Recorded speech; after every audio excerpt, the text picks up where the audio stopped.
Yun, magandang araw po sa inyo lahat, Luzon, Visayas, Mindanao, pati na rin po sa mga kababayan nating OFW dyan. Welcome po sa panibagong reaction video dito sa Makapili TV. Ngayon ito po yung pag-uusapan natin itong mga naging statement po ni Congressman Erwin Tulfo na sinasabi nila na bumabanat na raw ngayon si Erwin Tulfo dito kay BP Sara. Ito na raw yung kumbaga parang dito na i-impluwensyahan na raw si Erwin Tulfo ng kinabibilangan niyang sektor which is yung Congress at yung sa administrasyon ni Bongbong Marcos kasi may pahayag dito si Erwin Tulfo before na 'di ba yung sa impeachment na sinasabi nga niya na wala naman daw siyang naririnig na tungkol doon sa pagpapa-impeach sa Vice President. Pero dito sa statement niya ngayon, meron na siyang nababalitaan na impeachment na niluluto or may mga nagpaplano na ipa-impeach yung Vice President. So, kumbaga dito kino-confirm niya na unlike kasi nung una, hindi niya kino-confirm na merong talks or sabihin natin plano na i-impeach yung OBP, I mean si BP Sara, pero ngayon dito parang kino-confirm niya na although hindi pa talagang 100% na confirmed na maisasalang, kumbaga naririnig niya na meron ng kumikilos para mapa-impeach si BP Sara. So yan po yung pag-uusapan natin ngayon. Kaya kung hindi ka pa nakasubscribe sa Makapili TV, baka pwede naman pakipindot po muna yung subscribe button at the same time, palike na rin po ng video. Wala naman pong bayad yan. Kaya pindot na. So ito, panoorin po natin tong balitang to at himayin natin kung si Erwin Tulfo ba talaga yung nagsasabi o sabi natin kung talaga bang binabanatan ni Erwin Tulfo itong si BP Sara tulad ng sinasabi ng iba na naiimpluwensya na raw o bumabanat na talaga si Erwin Tulfo dahil parte na siya ng senatorial slate ng administrasyon. Majority ng Congress, when she did that, lalo na yung last one na hearing, then she stood up and she refused to take an oath. Karamihan or majority ng mga congressmen and women were frustrated and were kind of upset. Parang nabastos daw yung Kongreso. So, yung sa impeachment naman, I believe I will just leave that to the Committee on Justice. Ayaw ko naman silang pangunahan. Pero in reality, medyo maraming nagalit. Maraming congressman ang nainis dahil parang nainsulto nga raw sila. Parang she's taking exception na I will not do that. I will not take an oath. Pero meron kasi kahit yung mga si Pinoy dati, took an oath doon sa Deng Baksya investigation. Ganon din si Pangulong Ramos in the 90s, yung tungkol dyan sa Manila Bay Area, yung tinatawag na yung reclamation. And then si Erap Estrada also took an oath when he faced the Senate.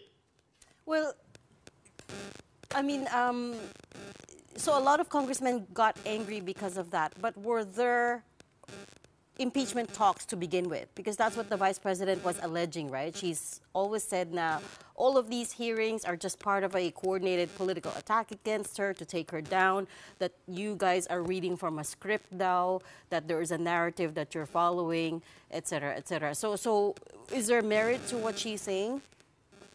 I'm not a lawyer actually. Pero looking at it right now, yung Committee on Justice will be the one to decide kung meron bang foreign substance, meron bang culpable violation of the Constitution. Kasi kung titignan mo, yung ginawa niya na hindi siya nag-take an oath, is it culpable violation of the Constitution? Pero may mga nagsasabi kasi kami mga kasama na, paano naman ito kung during breaks na nag-uusap ang mga congressman, why can't she explain saan napunta yung 125 million na intelligence fund? Yun ang dapat niyang sagutin. Hindi na pa naman niya nasasagot. So I don't know really dito sa Committee on Justice namin kung doon nila titignan yun na how did you spend this? Medyo mabigat yun na hindi mo masagot kung saan mo ginasta yung pondo mo. Pero others are saying, So yun, kung pakikinggan mo naman yung mga statement dito ni Erwin Tulfo, wala naman siyang binanggit na personal opinion niya yung tungkol dun sa planong pag-i-impeach dito kay BP Sara. More on siya dun sa mga sinasabi nung mga kasama niya. So, naririnig niya sa mga kwentuhan kapag naka-break daw sila, mga nakakwentuhan niya during pag naka-break. Siyempre, iba pa yung naririnig lang niya sa mga nag-uusap. Iba pa dun sa mga nakakausap niya. So, hindi siya nagsasalita dito based sa kanyang personal opinion. So, ang mga naririnig daw niya na kaya daw gustong ipa-impeach na ngayon si BP Sara dahil sabi nga niya, di ba, na na-open nga raw yung maraming mga kongresista dahil daw feeling nila binastos daw ni BP Sara yung kongreso dahil hindi niya sa pagtitake ng oath. Ngayon, yung sinasabi rito ni Erwin Tulfo tungkol dito sa mga presidente daw na nag-take ng oath during nung sila yung iniimbestigahan, bakit sila nag-take ng oath samantalang si Vice President hindi. Unang-una, presidente yung mga kinuha nilang resource person. So, presidente yun, sila yung nakaupo pa. So, kahit sabihin mo iniimbestigahan sila, still, sila pa rin yung may hawak ng executive. Sila yung head of state pa rin po natin. So, whether we like it or not, marami pa rin dyan yung mga nakasipsip. So, pwedeng pinalabas lang yun na kaya sila umaten or bakit nag-take ng oath yung presidente. Siyempre, kailangan nilang maging good example or sabihin natin, alam nila na hindi sila mababastos. Kasi ibang-iba na ngayon eh. Ibang-iba na yung kongreso natin noon, iba na yung kongreso natin ngayon. Kung noon, may mga respeto yung mga congressman natin pagdating sa mga presidente, sa vice president. Kasi yun naman talaga yung tradition eh. Diba? Sabi nga ni Marcoleta, time-honored tradition yun eh. Binibigyan natin ng complementary parliamentary courtesy yung top 2 elected official natin, which is yung presidente at yung vice president. So, ine-exercise nila yung tradition nila na bigyan ng respeto yung dalawang posisyon na yon. So, hindi kagaya ngayon na wala nang silang tradition, wala na silang binibigay na parliamentary courtesy pagdating sa vice president. Presidente nilang yung binibigyan nila. So, saan ka nakakita na ang vice president binastos ng kongreso? So, sinasabi nila, kongreso, yung vice president daw yung nambabastos ng mga congressman. Pero hindi nila nakikita, yung mga congressman, binabastos yung vice president. Sino ba yung mas mataas sa dalawa? Congressman or vice president? Sa number of votes pa lang, ang layo na eh. 32 million na nakuha ni BP Sara compared sa mga congressman. Kung ilan lang nakukuha ang boto niyan, siguro 2 million, 1 million. So, napakalaki ng difference. So, sinabihan nila yung vice president na parang pusit, bratinela, nambubuli. Diba?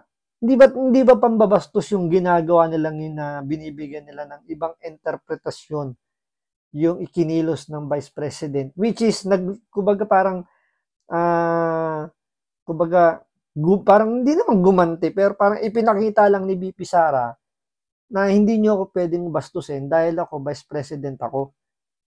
Kumbaga dito equal lang tayo eh, equal power lang tayo dito, which is kahit hindi naman dapat kasi nga vice president, pero in nature kasi ang vice president talagang wala namang posisyon na hinahawakan, talagang nandyan lang siya, nakaalalay lang sa presidente once na ito kumbaga maging inutil na or kailangan patalsikin. So, kailangan ready lang yung vice president na i-take over yung posisyon ng presidente.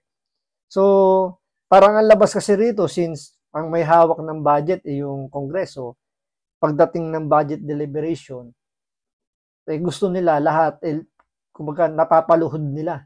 Kahit yung mga matitigas na head ng mga department, kaya nilang palambutin pagdating ng budget deliberation. Siyempre, pondo yung pinag-uusapan.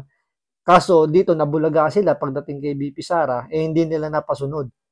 So, kung ano na yung sinasabi nila rito na binabastos daw ni VP Sara since hindi raw take ng oath, samantalang yung mga dating presidente na inimbestigahan nila nag-take down ng oath. Siyempre nung panahon na yon, may mga respeto yung mga congressman dahil siyempre head of state yung kausap nila. So hindi nila pwedeng hindi nila pwedeng brasuhin, hindi nila pwedeng bastusin.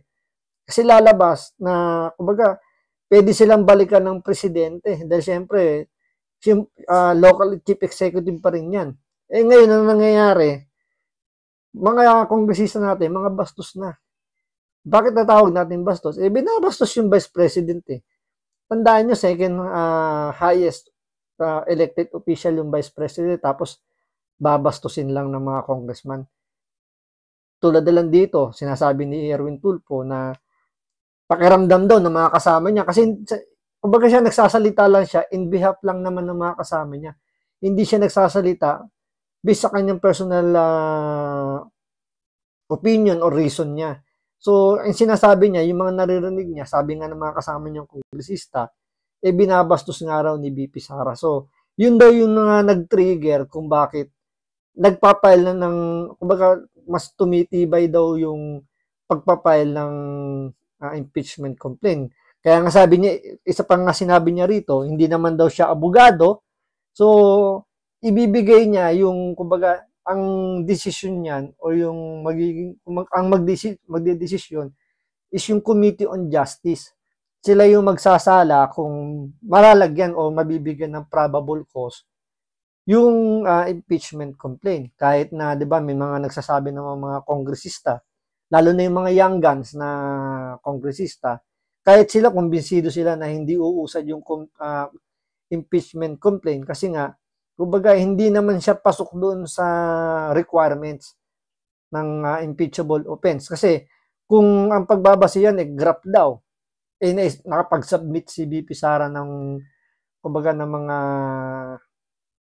kumbaga, yung sa COA, yung notice of disallowance niya is hindi namang impeachable offense yun.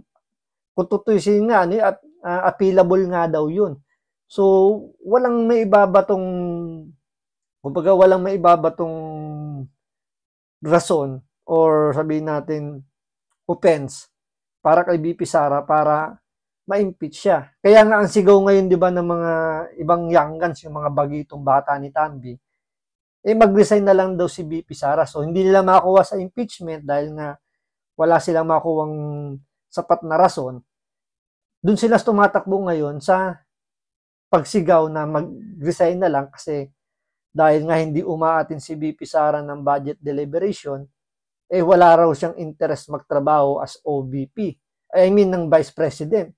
So ngayon, ang gagawin ngayon ni VP Sara, doon siya magpapakita sa Senado. Dahil doon, ramdam niya, hindi siya babastusin, kagaya ng mga ginagawa ng mga bata ni Tambi. So, pag doon lumabas si VP Sara sa Senado, so hindi, kumbaga, sira na yung script ng mga kongresista na walang interest magtrabaho yung si Vice President Sara Duterte dahil hindi raw nagpapakita sa budget deliberation. So, kung lalabas siya ron sa Senado para sa budget deliberation, so wala nang kwenta yung sinabi nung bata ni Tambi na mag-resign dahil hindi nga raw interesadong ipagtanggol yung budget ng OVP. So, malayong malayo sa mga sinasabi kay Erwin Tulfo na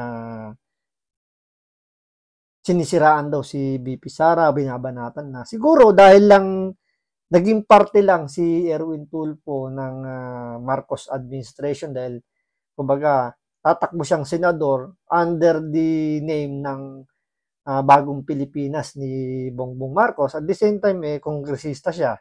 Na alam naman natin yung mga kongresista ay majority yung suporta na kay Martin Romualdez. So, hindi lang natin alam dito kung ano yung rason dito ni Erwin Tulfo, ano man yung strategy niya or ano man yung kanyang motibo bakit kumbaga bakit doon siya tumakbo. Pero dito sa sa interview na to, malinaw na hindi naman siya nagsasalita based on sa kanyang personal reason and opinion.